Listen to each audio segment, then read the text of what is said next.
आज हम लोगों को पढ़ना है दो समतल वृत्ताकार कुंडलियों के मध्य अन्योन्य प्रेरण, है ना। इसके पहले हमने स्वप्रेरण के लिए दो व्यंजक पढ़ लिए हैं और स्वप्रेरण पढ़ने से पहले हमने दो चीज़ें सीखी थी कि अगर चुंबकीय फ्लक्स किसी चुंबकीय क्षेत्र की तीव्रता किसी कुंडली के लिए पता करना होता है तो इसका मान फाई बी का मान होता है, इसके लिए चुंबकीय क्षेत्र की तीव्रता का मान होता है μ0 Ni अपॉन 2r। और अगर धारावाही परिनालिका के लिए चुंबकीय क्षेत्र का मान रखना होता है तो इसकी वैल्यू हम लोग रखते हैं μ0 Ni, है ना। ये दो डेरिवेशन अपने लिए इम्पोर्टेंट था। यहाँ पे ये जो An है तो कुल फेरों की संख्या है, इसलिए इसके लिए हम यहाँ पे कैपिटल N भी रख सकते हैं, है ना। कुल फेरों की संख्या टोटल N। ये चुंबकीय क्षेत्र की तीव्रता होती है किसी भी वृत्ताकार कुंडली के केंद्र पर, और कोई परिनालिका है तो परिनालिका के अक्ष पर किसी बिंदु पर चुंबकीय क्षेत्र की तीव्रता के लिए ये व्यंजक निगमित करते हैं, जहाँ पे N जो होगा तो कुल फेरों की संख्या अपॉन कुल धारावाही परिनालिका की लंबाई होगा, है ना। तो यहाँ पे N का मान जो है तो प्रति एकांक लंबाई पर फेरों की संख्या से है, और यहाँ पे कैपिटल N कुल फेरों की संख्या है ना। इसके स्थान पर ये दो डेरिवेशन हमको हमेशा याद रखना होता है। तो आज हम पढ़ेंगे किसी भी परिनालिका के कारण और वृत्ताकार कुंडली के लिए अन्योन्य प्रेरण। काफ़ी इंपॉर्टेंट डेरिवेशन है ये, इसको हमें अनिवार्य रूप से पढ़ना है। क्योंकि 5 मार्क्स का क्वेश्चन है तो ये दोनों 5 मार्क्स के क्वेश्चन बनते हैं। तो मान लेते हैं कि कोई वृत्ताकार कुंडली है जिसकी त्रिज्या कितनी है r1 है और इसमें कुल फेरों की संख्या n1 है, ठीक है।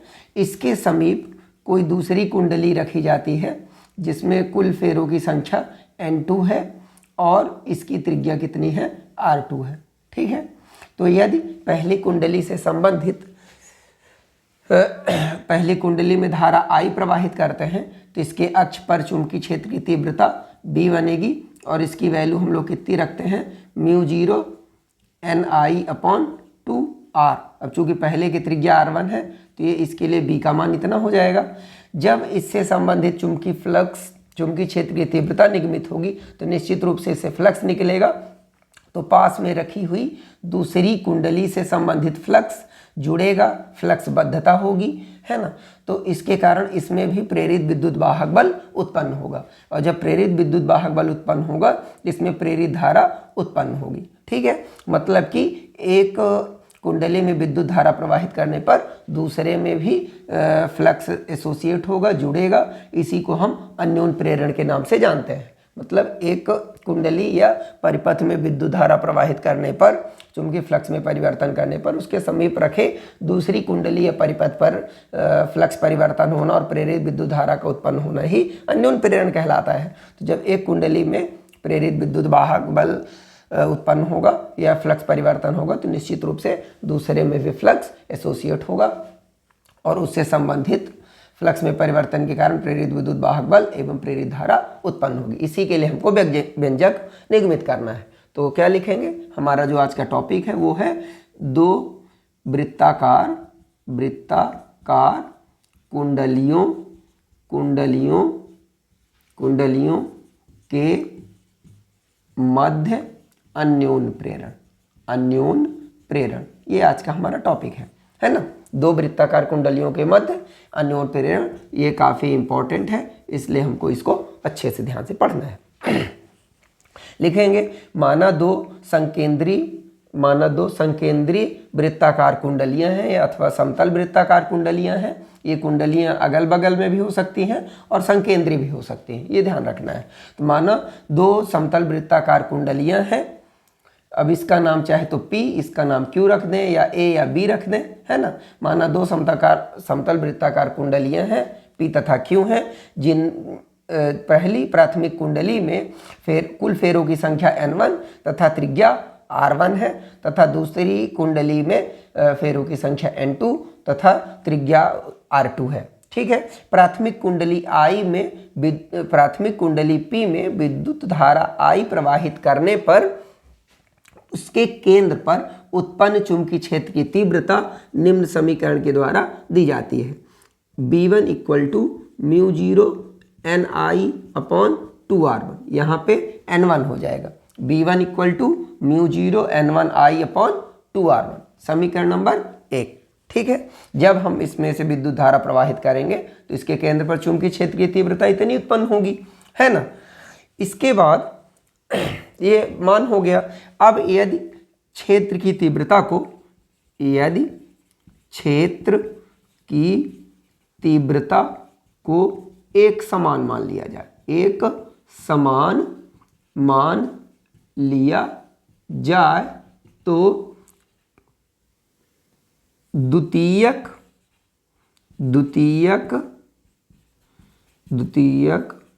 कुंडली से संबंधित प्रत्येक फेरे से फ्लक्स, प्रत्येक फेरे से बद्ध चुंबकीय फ्लक्स, प्रत्येक फेरे से, एक फेरे से मान, तो दूसरी कुंडली जो है तो इससे संबंधित जो फ्लक्स का मान होगा फाई बी इक्वल टू कितना होता है, बी ए। तो चुंबकीय क्षेत्र पहले का है और एरिया किसके का, क्षेत्रफल पहले का होगा। फ्लक्स चूंकि चुंबकीय क्षेत्र की तीव्रता कहाँ उत्पन्न हो रही है, पहले में, तो फाई बी इक्वल टू कितना हो जाएगा, b1। ये तो एक फेरे की संख्या हो गई। तो द्वितीयक कुंडली से संबंधित कुल फ्लक्स की संख्या, कुल फ्लक्स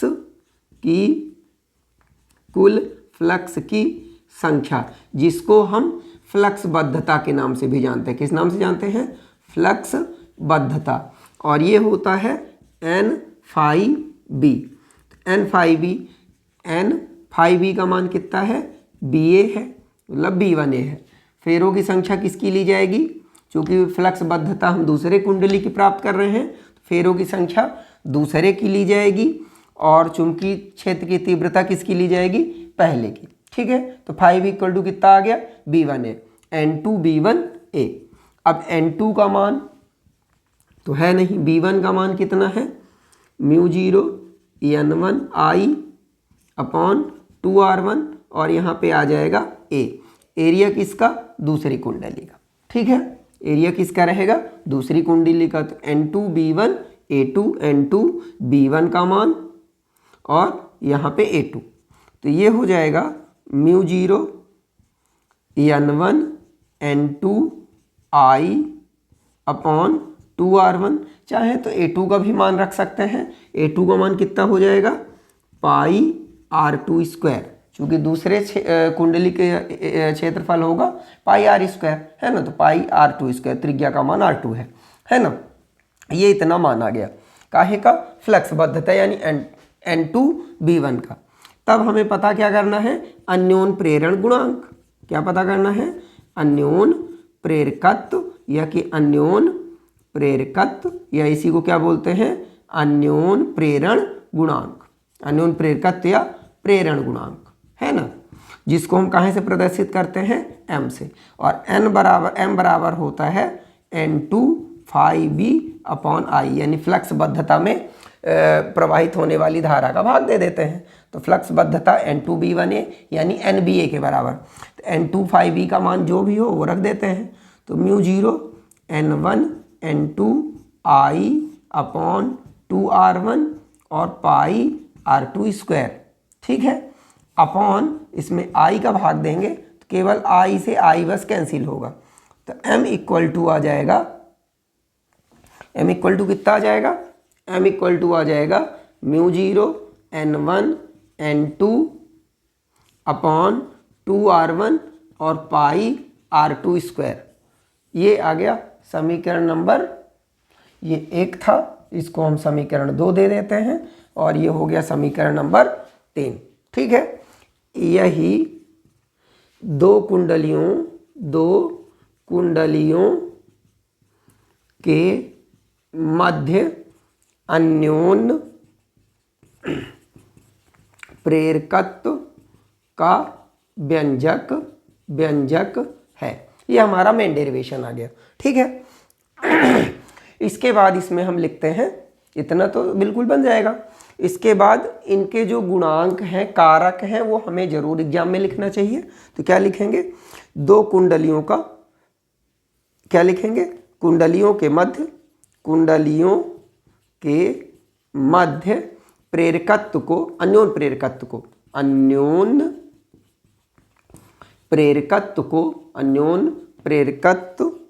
को प्रभावित करने वाले कारक, ये हमारी हेडिंग हो जाएगी। अब प्रभावित करने वाले कारक कौन कौन से होंगे, पहला नंबर, अब ये जो हमारा मेन डेरिवेशन आ गया है, इस डेरिवेशन के थ्रू हम वैल्यू रख सकते हैं। अन्योन प्रेरकत्व को प्रभावित करने वाले कारक कौन कौन से हैं, पहला तो ये, दूसरा N1, N2, R1, R2, total 5 कारक है ना। तो इनमें से पहला हम दोनों कुंडलियों के मध्य रखे पदार्थ पर, दूसरा उनमें फेरों की संख्या पर, ये दूसरा फैक्टर, त्रिज्या दूसरे की तीसरा फैक्टर, और ये चौथा फैक्टर, टोटल 4 फैक्टर होंगे। तो क्या लिखेंगे, कुंडलियों के मध्य उपस्थित पदार्थ की प्रकृति पर पहला टॉपिक। दूसरा होगा कुंडलियों या सिंपल शॉर्ट में लिख सकते हैं फेरों की संख्या पर, फेरों की संख्या N1 N2 पर, ये दूसरा हो गया। तीसरा टॉपिक हो जाएगा त्रिज्या, द्वितीयक कुंडली की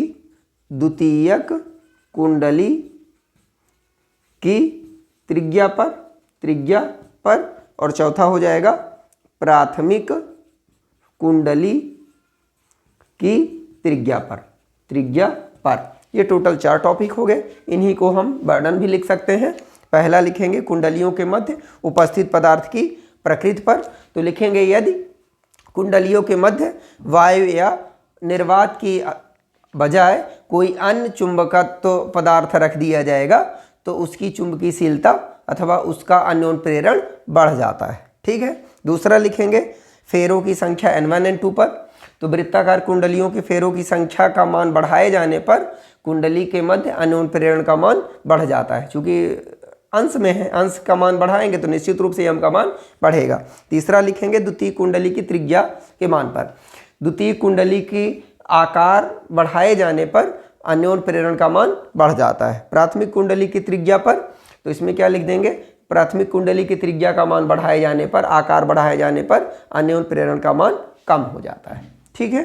तो ये अपना एक पहला टॉपिक हो गया, इंपॉर्टेंट है, इसको हम जरूर तैयार कर लेंगे, बन जाएगा, बड़ा सरल सा टॉपिक है। इसके बाद दूसरा टॉपिक है, इससे कहीं ज़्यादा इंपॉर्टेंट है, दो परिनालिकाओं के मध्य अन्योन प्रेरण गुणांक। ठीक है, ये भी काफ़ी इंपॉर्टेंट है, तो इस टॉपिक को हम तैयार करते हैं। ठीक है, चलिए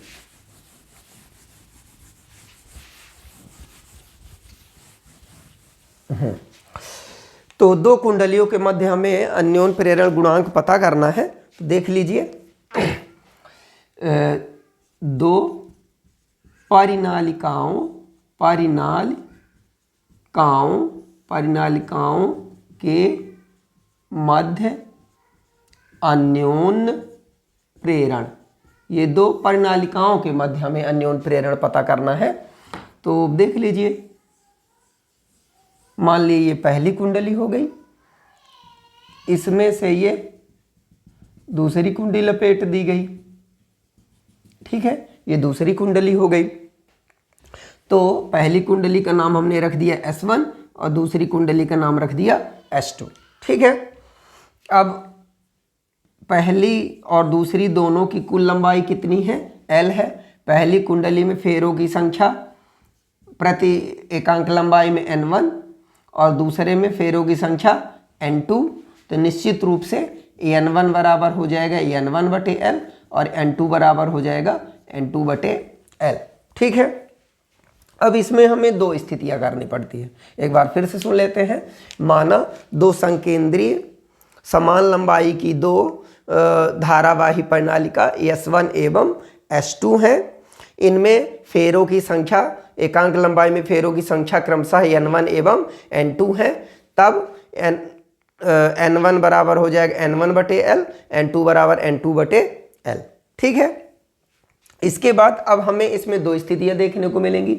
स्थितियां ये है कि मान लेते हैं कि पहली कुंडली में हम धारा I प्रवाहित करते हैं, तो दूसरी कुंडली में अन्योन्य प्रेरण उत्पन्न होगा यानी S2 में, और जब अगर हम S2 में विद्युत धारा प्रवाहित करेंगे तो निश्चित रूप से S1 में अन्योन्य प्रेरण उत्पन्न होगा। तो दोनों को अलग अलग हमें कर लेना होता है ना।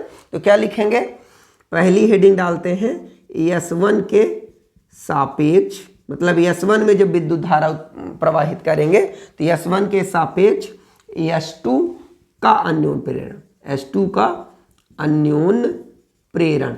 ठीक है, मतलब माना जिसको हम किससे प्रभावित करेंगे, M21 से, है ना। तो लिखेंगे माना कि प्रणालिका S1 में विद्युत धारा I प्रवाहित करते हैं। क्या प्रवाहित करते हैं, विद्युत धारा I प्रवाहित करते हैं। तो उसके अंदर, किसके, S1 के अंदर, S1 के अंदर उत्पन्न चुंबकीय क्षेत्र, उत्पन्न चुंबकीय क्षेत्र B1 बराबर, उत्पन्न चुंबकीय क्षेत्र B1 बराबर μ0 NI होता है। ये हमने पढ़ा है अभी। तो B1 बराबर, क्योंकि पहली कुंडली की बात हो रही तो B1 होगा, यहाँ पे μ0 N1I हो जाएगा। ठीक है, ये किसका मान हो गया, पहली कुंडली में, यानी कि S1 में प्रवाहित होने वाली विद्युत धारा, है ना। तो B1 बराबर μ0 N1I हो गया। तो B1 बराबर μ0 N1I, है ना।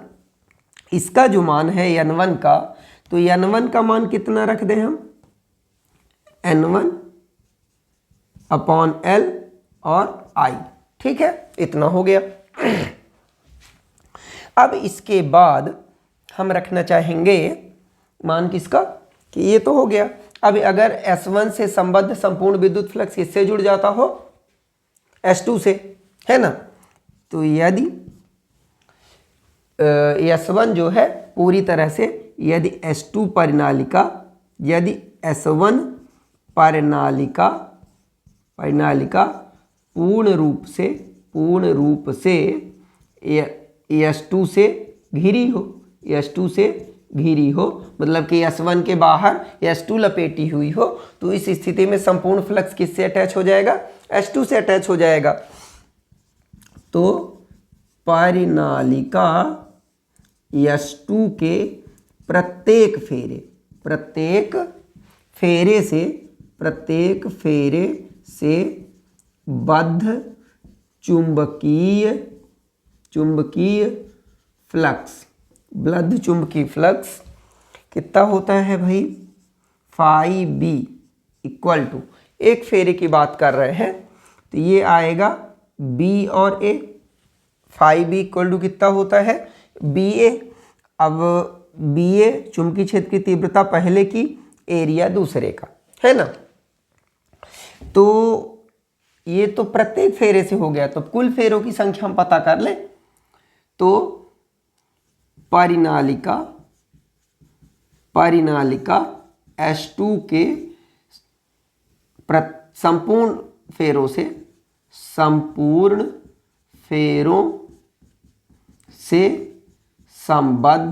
संबद्ध कुल चुंबकीय फ्लक्स, इसी का दूसरा नाम क्या है, फ्लक्स बद्धता। जब टोटल सभी फ्लक्सों का मान पता करेंगे तो क्या हो जाएगा, फ्लक्स बद्धता। और इसको प्रदर्शित करते हैं N∅B से, है ना। तो चुंबकीय फ्लक्स अब किसका हम पता करने वाले हैं, किसकी फ्लक्स बद्धता, दूसरे की। तो N2∅B, तो ये हो जाएगा N2 और φB का मान कितना है, B1A। तो N2∅B1 का मान समीकरण 1 से, तो μ0 N1/L I और ये हो जाएगा A। तो निश्चित रूप से ये हो जाएगा μ0 N1 N2 IA/L हो जाएगा इतना। ये काहे का मान आ गया, N2∅B का मान आ गया, है ना। तब H2 के लिए तब अन्योन प्रेरण, तब H2 का अन्योन प्रेरण गुणांक अथवा अन्योन प्रेरकत्व M21 इक्वल टू कितना होता है, फ्लक्स बद्धता यानी कि N25B अपॉन I, जो भी फ्लक्स बद्धता होती है उसमें I का भाग देना होता है। तो समीकरण 2 से मान रख दो, तो इसलिए M21 इक्वल टू हो जाएगा, मान कितना आया है N25B का, μ0 N1 N2 I A upon L, ये मान हो गया फ्लक्स बद्धता का, अपॉन में I का भाग दे देंगे तो I से केवल I कैंसिल होता है, तो M21 इक्वल टू हो जाएगा μ0 N1 N2 A upon L। ठीक है, समीकरण नंबर 3। ये क्या आ गया, अन्योन प्रेरण, S1 के सापेक्ष S2 का अन्योन प्रेरण। ठीक है, इसी प्रकार अब हम क्या करेंगे, इसी प्रकार सेम टू सेम यही कॉपी S1 में को S2 के लिए कर लेंगे। तो अब हेडिंग क्या डाल देते हैं, इसी प्रकार S2 के सापेक्ष S1 का अन्योन प्रेरण, S1 का अन्योन प्रेरण। अब ये दूसरी हेडिंग हो गई, किसका हमें पता करना है, S1 के लिए अन्योन प्रेरण पता करना है ना। तो लिखेंगे माना, इसी के आगे लिखते हैं, माना S2 में विद्युत धारा, अब अगली बार हम विद्युत धारा कहीं प्रवाहित करेंगे, दूसरी कुंडली में। माना S2 में विद्युत धारा I प्रवाहित की जाती है, तब S2 प्राथमिक कुंडली होगी और S1 द्वितीयक कुंडली की भांति व्यवहार करेगी, बदल जाएगा। जिसमें विद्युत धारा प्रवाहित होती है वह प्राथमिक कुंडली मानी जाती है। तो माना कि S2 में विद्युत धारा I प्रवाहित की जाती है, जिससे उसके केंद्र पर उत्पन्न चुंबकीय क्षेत्र कितना हो जाएगा। अब इस बार दूसरी कुंडली की बात है तो B2 रखेंगे हम लोग, तो B2 का मान आ जाएगा μ0, मान कितना होता है, μ0 Ni होता है ना। तो दूसरी कुंडली की बात है तो यहाँ भी कितना हो जाएगा, N2I, क्योंकि दूसरी कुंडली की बात अब हो रही है, हर बार S2 के लिए बात हो रही है। तो B2 इक्वल टू μ0 N2I, तो B2 इक्वल टू μ0 N2 का मान कितना रखा है हमने, हमें मालूम है N2 अपॉन L और I। समीकरण नंबर हो गया ये 4, ये द्वितीयक फ्लक्स। अब यदि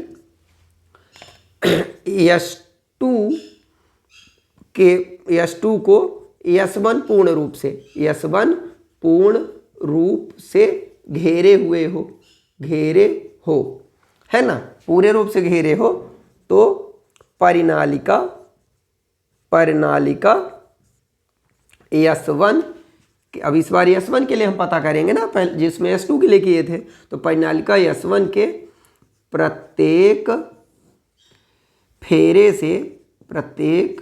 फेरे से बद्ध चुंबकीय फ्लक्स, प्रत्येक फेरे से भी हम पता कर रहे हैं, तो प्रत्येक फेरे से फ्लक्स, चुंबकीय फ्लक्स फाई भी इक्वल टू हो जाएगा, इस बार कितना आ जाएगा, B2A, चूंकि इस बार चुंबकीय क्षेत्र दूसरे में उत्पन्न हो रहा, तो यहाँ क्या रखेंगे, B2A रखेंगे, है ना, फाई भी इक्वल टू B2A।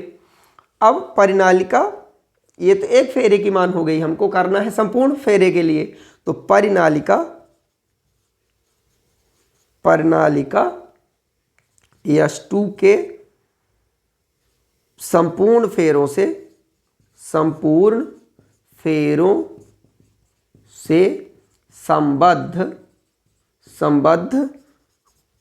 कुल चुंबकीय फ्लक्स क्या रखेंगे, N। अब इस बार चुंबकीय फ्लक्स किसका रहेगा, पहली कुंडली का, तो N1 और यहाँ पे रहेगा फाई भी, इसी को हम फ्लक्स बद्धता के नाम से भी जानते हैं ना, कुल का मान फ्लक्स बद्धता। तो N1 फाई भी इक्वल टू, तो ये हो जाएगा N1 फाई भी का मान कितना आया है इसके लिए, B2A।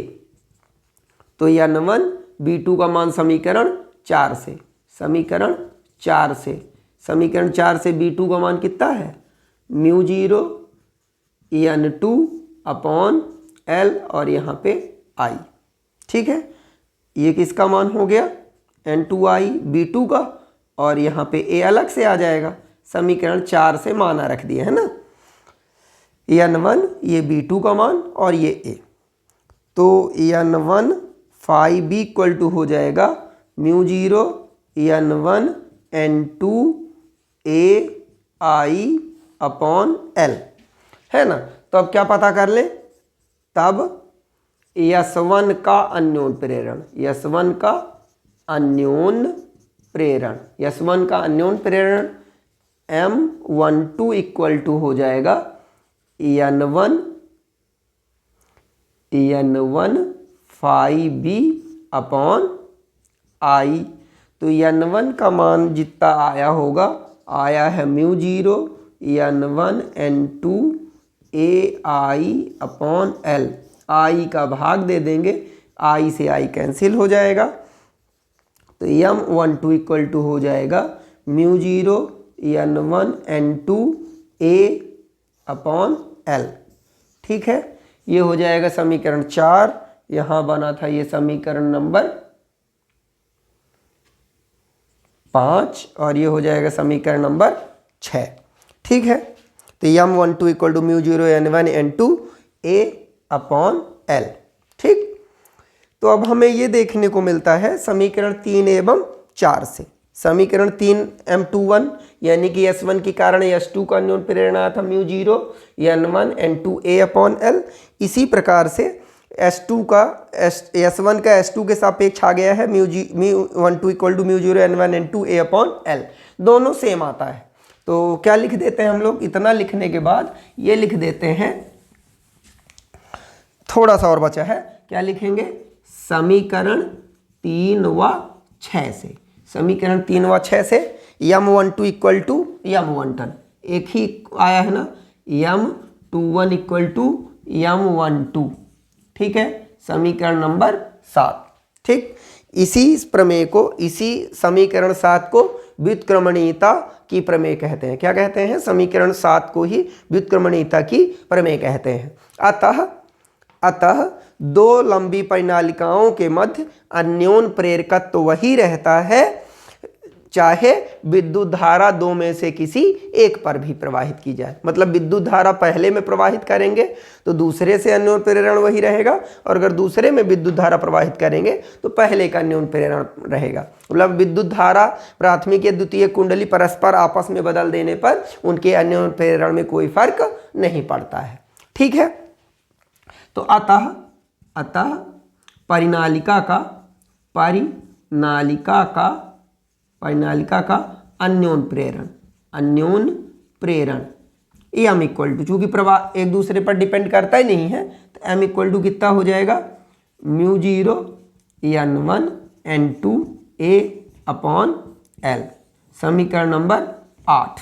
ठीक है, अब यदि इसके स्थान पर μ0 के स्थान पर इनके बीच में वायु निर्वात की चुंबकशीलता है ये, तो यदि कोई माध्यम भर दिया जाए, यदि परिनालिकाओं के मध्य कोई पदार्थ भरा जाए, परिनालिकाओं के मध्य अपेक्षित घनत्व म्यू वाला, है ना, म्यू वाला कोई पदार्थ भर दिया जाएगा, तो M बराबर कितना हो जाएगा, mu N1 N2 A upon L।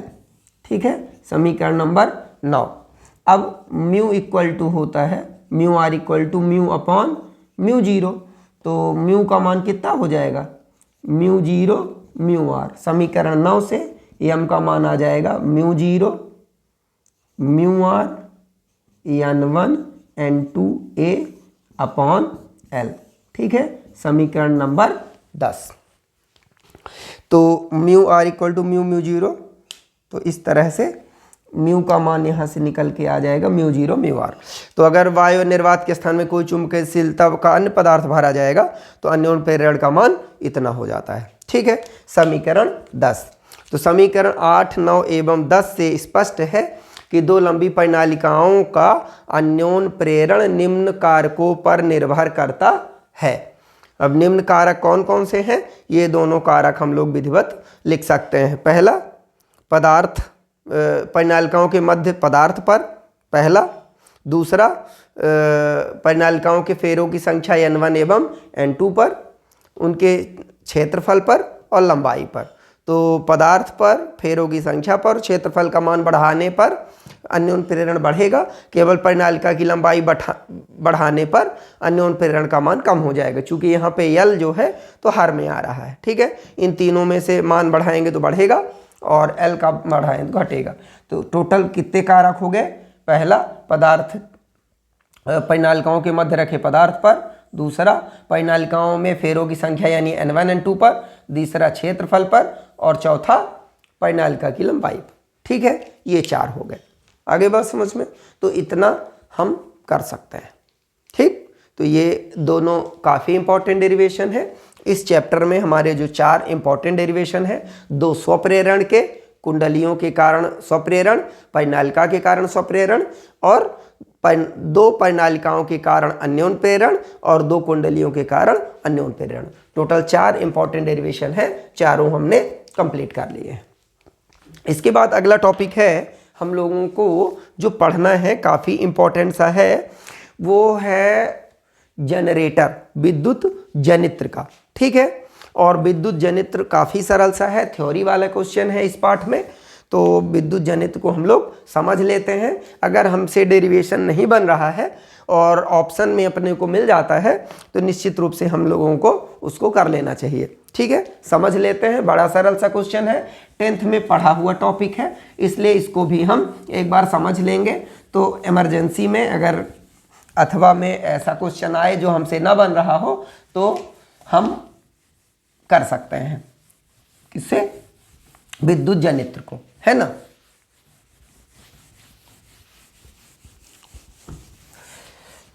तो आज का हमारा जो टॉपिक है वो है विद्युत जनित्र। और विद्युत जनित्र देखिए 2 प्रकार का होता है, एक प्रत्यावर्ती और दूसरा दिष्ट धारा। प्रत्यावर्ती और दिष्ट धारा 2 प्रकार के आएंगे, दोनों को समझते हैं। दोनों में कुछ खास अंतर नहीं है, दोनों के बीच अंतर बता देता हूँ। जो मेन हमको पार्ट्स लिखने होते, पार्ट्स में थोड़ा सा अंतर होता है, क्रियाविधि सबकी सेम रहती है। तो अभी हम बात कर रहे हैं प्रत्यावर्ती विद्युत धारा जनित्र की। प्रत्यावर्ती डायनमो, जिसको डायनमो या विद्युत धारा जनित्र बोलते हैं, है ना। जनित्र या डायनमो या जनरेटर एक ही है। जनित्र, डायनेमो या जनरेटर, ठीक है, तीनों एक ही नाम है, जनित्र, डायनेमो, जनरेटर, ठीक। तो सबसे पहले तो इसकी परिभाषा हमको पता होनी चाहिए। परिभाषा क्या है विद्युत डायनेमो की? विद्युत डायनेमो वह यंत्र है, वह यंत्र होता है जो यांत्रिक ऊर्जा को विद्युत ऊर्जा में बदलता है। यानी डायनेमो, जनित्र या जनरेटर वह है जो यांत्रिक ऊर्जा को काहे में बदलेगा? विद्युत ऊर्जा में। मतलब हम कार्य करेंगे तो ये विद्युत उत्पन्न करेगा, ठीक है। ये सरल सी परिभाषा है। इसके कार्य के आधार पर इसकी परिभाषा होती है कि वह यंत्र अथवा वह पद्धति, वह इंस्ट्रूमेंट जो यांत्रिक ऊर्जा को विद्युत ऊर्जा में बदलता है, वह क्या कहलाता है? जनित्र या डायनेमो कहलाता है। अब अगर प्रत्यावर्ती धारा की बात करेंगे, प्रत्यावर्ती डायनेमो क्या है? तो वह यंत्र जो यांत्रिक ऊर्जा को प्रत्यावर्ती विद्युत धारा में परिवर्तित करता है, उसे प्रत्यावर्ती डायनेमो या प्रत्यावर्ती विद्युत जनित्र कहते हैं, ठीक है। इसके बाद आते हैं सिद्धांत पर। इसका सिद्धांत क्या है? ठीक है, सिद्धांत किस सिद्धांत पर काम करता है? तो डायनेमो, मोटर और ट्रांसफार्मर, ठीक है, ये कुछ ऐसे यंत्र हैं जो विद्युत चुंबकीय प्रेरण के सिद्धांत पर काम करते हैं, ठीक है। ये हमेशा याद रखना है कि डायनेमो, मोटर और ट्रांसफार्मर ये तीन के तीनों किस सिद्धांत पर काम करते हैं? विद्युत चुंबकीय प्रेरण के सिद्धांत पर काम करते हैं। बिल्कुल, ये एक स्टेटमेंट तो हमको सबसे पहले लिख ही देना चाहिए। तो क्या लिखेंगे? प्रत्यावर्ती डायनेमो या प्रत्यावर्ती जनरेटर विद्युत चुंबकीय प्रेरण के सिद्धांत पर कार्य करता है एवं इसकी क्रियाविधि, इसकी जो क्रियाविधि होती है, सिद्धांत क्या है इसका? विद्युत चुंबकीय प्रेरण इसका सिद्धांत है। और इसकी जो कार्यविधि है, कार्यविधि किसके हिसाब से है? कार्यविधि फ्लेमिंग के दाएं हाथ के नियम के अनुसार काम करता है। किसके नियम के अनुसार? यह फ्लेमिंग के दाएं हाथ के नियम के अनुसार काम करता है। सिद्धांत में केवल इतनी चीज हमको लिख देनी चाहिए, ठीक है। फिर इसमें अगली हेडिंग आएगी संरचना की। तो संरचना में क्या लिखेंगे? प्रत्यावर्ती जनित्र, विद्युत जनित्र या डायनेमो या जनरेटर में की संरचना हम निम्न 4 बिंदुओं के आधार पर कर सकते हैं। इसमें निम्न 4 भाग होते हैं, इतना शॉर्ट में हमको लिखना है। पहला होता है क्षेत्र चुंबक NS, दूसरा होता है आर्मेचर, तीसरा होता है सर्पी वलय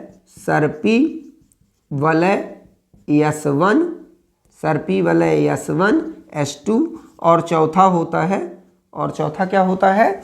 कार्बन ब्रश B1 B2। ये 4 इसकी संरचनाएं होती हैं। क्षेत्र चुंबक NS, आर्मेचर, सर्पी वलय S1 S2, carbon brush B1 B2, ठीक है। अब इनके बारे में हमें थोड़ा थोड़ा लिखना चाहिए, इनका वर्णन लिखना होता है।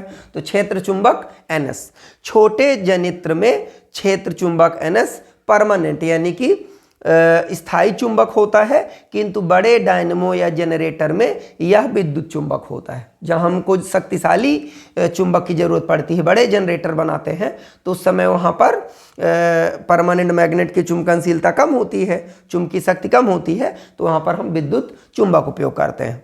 दूसरा है आर्मेचर। तो आर्मेचर में क्या लिखते हैं? यह क्रोड पटलित नर्म लोहे के क्रोड पटलित फ्रेम पर तांबे के विद्युत रोधी तार को सघन रूप में लपेटकर बनाया जाता है। आर्मेचर को कैसे बनाते हैं? आर्मेचर को बनाने के लिए हम क्रोड लेते हैं, काहे के बने हुए? लोहे के बने हुए क्रोड लेते हैं, और इसके ऊपर तांबे के विद्युत रोधी तार को सघन रूप से लपेट करके क्या बनाते हैं? एक कुंडली बनाते हैं। इसी कुंडली को हम क्या बोलते हैं? आर्मेचर बोलते हैं। समझ में आ गया होगा। आर्मेचर की परिभाषा थोड़ा सा कम समझ में आती है तो समझ लीजिए। क्या लिखते हैं हम लोग? यह नर्म लोहे के क्रोड पर, नर्म लोहे का क्रोड लोहे के फ्रेम होते हैं, रेक्टेंगुलर यानी आयताकार अथवा वृत्ताकार, किसी भी आकार के हो सकते हैं। तो उसमें तांबे के विद्युत रोधी तार को, तांबा जो होगा तो उसके ऊपर लेमिनेशन लगा होगा, उन तारों को लपेट कर देंगे, क्रोड में लपेट देंगे, है ना। और जब लपेट देंगे, मतलब जिसको हम लोग देसी भाषा में गछना बोलते हैं, है ना, एक के ऊपर एक लपेट देंगे और लपेट देते हैं, तो उसी वो क्या बन जाएगी? जो कुंडली बनेगी, एक परिपथ बनेगा, उसी को हम क्या बोलते हैं? आर्मेचर बोलते हैं, ठीक है। इसके बाद तीसरा होता है सर्पी वलय S1 एवं S2। तो यह धातु की बनी हुई रिंग अथवा वलय होते हैं। यह धातु के बने हुए, धातु कोई भी हो सकती है, तांबे का हो सकता है या कि अन्य किसी भी धातु अथवा मिश्र धातु का हो सकता है। यह धातु अथवा तांबे या धातु या मिश्र धातु के बनी हुई सर्पी वलय होते हैं, जो कि आर्मेचर के एक एक सिरे से लगे हुए होते हैं। आर्मेचर के एक एक सिरे से लगे हुए होते हैं। फिर है कार्बन ब्रश B1 एवं B2। तो यह कार्बन ब्रश धातु की अथवा कार्बन की बनी हुई पट्टियां या पत्तिकाएं होती हैं, है ना, जो कि बाह्य विद्युत परिपथ से सर्पी वलय S1 एवं S2 के मध्य निरंतर संपर्क बनाए रखती हैं, ठीक है। केवल ये कार्बन ब्रश B1 B2 की परिभाषा हो गई। अब हम चित्र बना के एक बार काफी अच्छे से इसको समझ लेते हैं। 2 भाग में बनाएंगे चित्र, जिससे क्रियाविधि लिखने में हमको काफी आसानी रहती है, ठीक है। ये हो गया आपका N और ये हो गया S। ये है क्षेत्र चुंबक, मतलब या तो स्थायी चुंबक रहता है ये, या कि इसको हम लोग विद्युत चुंबक के द्वारा एक तरफ N एक तरफ S बना लेते हैं। इसके बीच में आर्मेचर, आर्मेचर मतलब कुंडली, कौन सी? नर्म लोहे के 2 क्रोड पटलित लेंगे और उनके ऊपर तांबे के तार लपेट देंगे, है ना। तो क्या बन जाएगा? ये हो गया आर्मेचर। अब आर्मेचर का जो एक सिरा होगा, तो एक सिरे में हम क्या लपेट देंगे? एक सर्पी वलय लगा दिए, रिंग लगा दिए, अब ये दूसरी इसको बिना टच किए हुए इसके नीचे से निकल जाएगी, है ना, यहाँ से बिना टच किए हुए। तो ये यहाँ पे दूसरी रिंग लगा देंगे S2, ये हो गई आपकी S1 और ये हो जाएगी रिंग कौन सी, S2, ये S2 रिंग हो गई, है ना। इसका नाम है A B C और D। S1 है, यहाँ पे हम ब्रश लगाएंगे कार्बन ब्रश B1 और यहाँ पे दूसरा ब्रश, पट्टिकाएं मतलब रहेंगी जो पतली पतली धारा या तार जो इससे केवल टच रहते हैं, ब्रश टाइप के, कंघी टाइप के। अब यहाँ पे हमको विद्युत धारा मिलने वाली है, तो यहाँ पे हम बाह्य परिपथ में जोड़ेंगे इसको, जिससे हमको विद्युत मिलेगी। ये कार्बन ब्रश हो गया B1, ये कार्बन ब्रश हो गया B2, ठीक।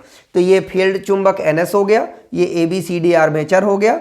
आर्मेचर का एक जो सिरा है, एक सिरा, पहला सिरा S1 से जुड़ा रहता है और दूसरा जो सिरा है D वाला हिस्सा है वो सीधे चला आता है, किससे जुड़ा रहता है, दूसरी सर्पी वाला S2 से जुड़ा रहता है। रिंग होती हैं आर्मेचर के साथ साथ, ये S1 और S2 भी घूमती रहती हैं, है ना। ये हो गया। अब ये ब्रश जो है तो ये स्थायी रहते हैं और ये ब्रश केवल कांटेक्ट बनाए रखते हैं, रिंग घूमती हैं और ये ब्रश केवल टच रहते हैं, ठीक, ऐसे। अब इसका जो दूसरा हिस्सा है, दूसरा पार्ट है, वो बना लेते हैं ताकि क्रियाविधि लिखते समय काफ़ी आसानी रहे। N और S, जब चुंबक इसको आर्मेचर को घुमाया जाएगा तो आर्मेचर घूमने के साथ इसका सिरा भी घूम के अलग अलग हो जाता है।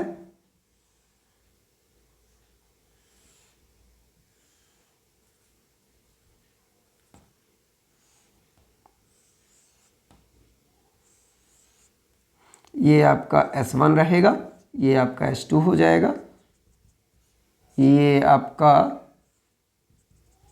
B1 रहेगा, ये B2 और ये हो जाएगा B1, ठीक है, ऐसे। ये हो गया आपका बाह्य परिपथ जिसमें करंट हमको प्रवाहित होगी, बाह्य परिपथ है ना। R हो गया, D C B और A। अब चलिए इसको हम समझते हैं। तो देखिए जरा, इसमें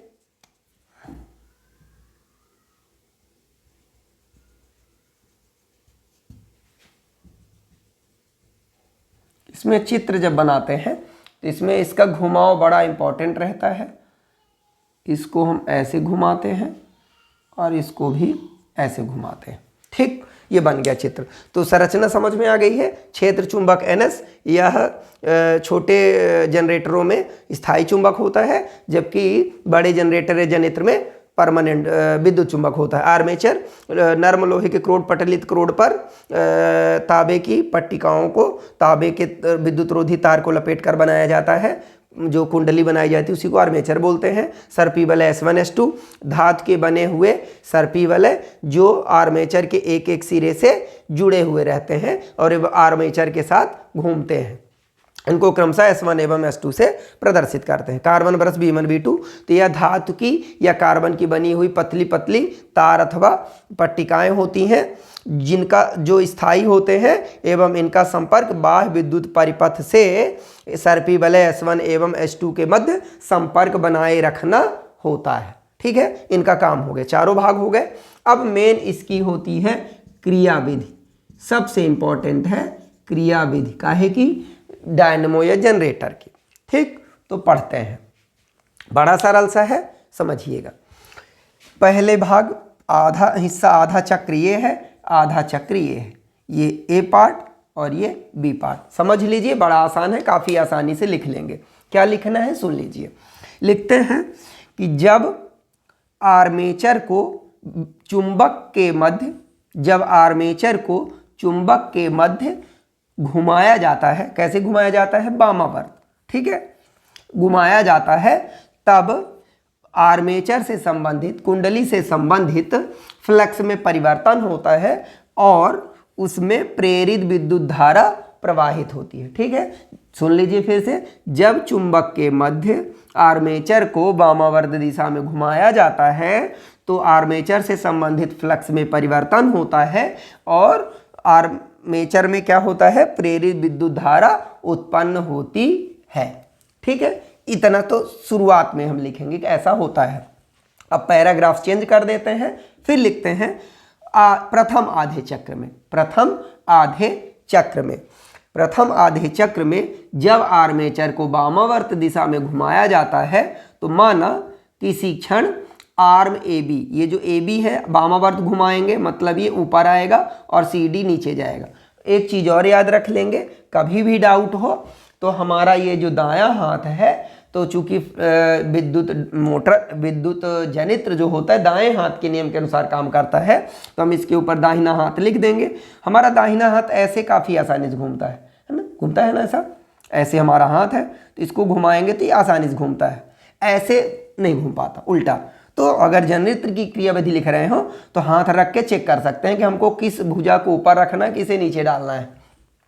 तो ये ए बी भुजा जो है, तो ए बी भुजा कहाँ जाएगी, ऊपर, सी डी भुजा कहाँ जाएगी, नीचे, है ना। तो लिखते हैं माना किसी क्षण ए बी भुजा ऊपर की ओर जा रही है एवं सी डी नीचे की ओर जाती है, तब सी डी नीचे की ओर जाती है, तब फ्लेमिंग के दाएं हाथ के नियम के अनुसार, तब फ्लेमिंग के जब हम आर्मेचर में घुमाएंगे मतलब चुंबकीय क्षेत्र है और बल लगाया जा रहा है तो विद्युत धारा उत्पन्न होगी ना। फ्लेमिंग का दाएं हाथ का नियम तो यही कहता है कि चुंबकीय क्षेत्र लगाएंगे और बल लगाएंगे तो प्रेरित धारा उत्पन्न होगी। तो प्रेरित धारा ए बी सी डी दिशा में प्रेरित हो जाती है, ठीक है। जब आर्मेचर में ए बी भुजा ऊपर की ओर, सी डी भुजा नीचे की ओर जा रही हो तो आर्मेचर में क्या उत्पन्न होगी, प्रेरित विद्युत धारा उत्पन्न होती है।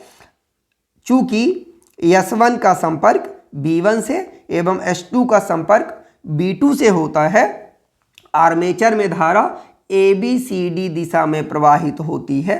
ABCD से चलती हुई कहाँ पहुँचेगी, S2 में।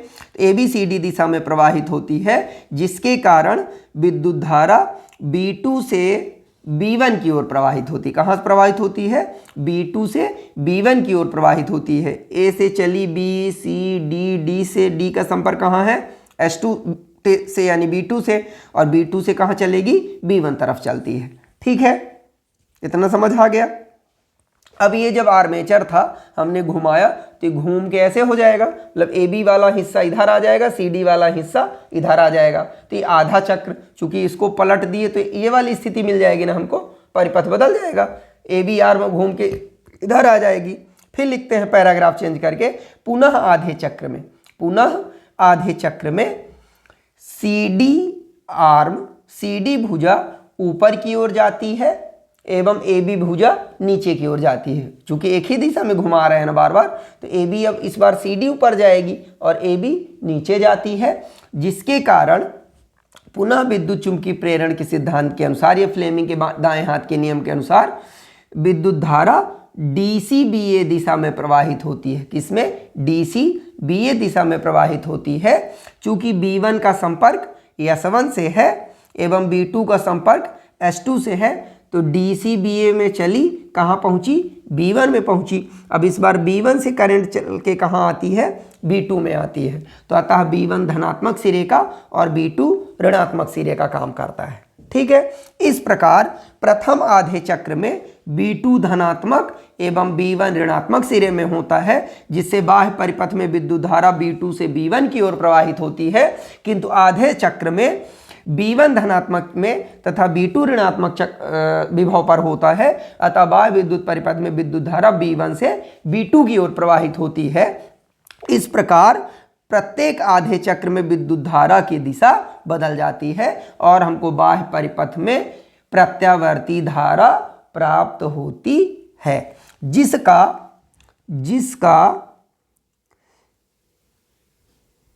विभवांतर, जिसका विद्युत वाहक बल E = E0 sin omega t एवं प्रेरित विद्युत धारा I = E/R = E0 sin omega t/R, मतलब I = I0 sin omega t द्वारा दिया जाता है।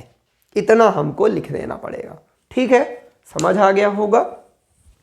इसमें मेन इंपॉर्टेंट इतनी चीज़ें हमको लिखनी पड़ेंगी, ठीक। ठीक है, कई बार इसको रिवाइज कर लेते हैं, पढ़ लेते हैं, तो बड़े आराम से हम ये सारी चीज़ें लिख सकते हैं। ठीक है, अब अगले टॉपिक में हम पढ़ेंगे दिष्ट धारा डायनेमो, उसको पढ़ लेंगे, इसके बाद ये पाठ हमारा समाप्त हो जाएगा। ठीक है, धन्यवाद। तो आज का ये जो इम्पोर्टेंट टॉपिक है, तीन के तीनों टॉपिक काफ़ी इम्पोर्टेंट है, इनको हमको अनिवार्य रूप से तैयार करना पड़ेगा। ठीक है, जरूर तैयार कर लेंगे, है ना। धन्यवाद।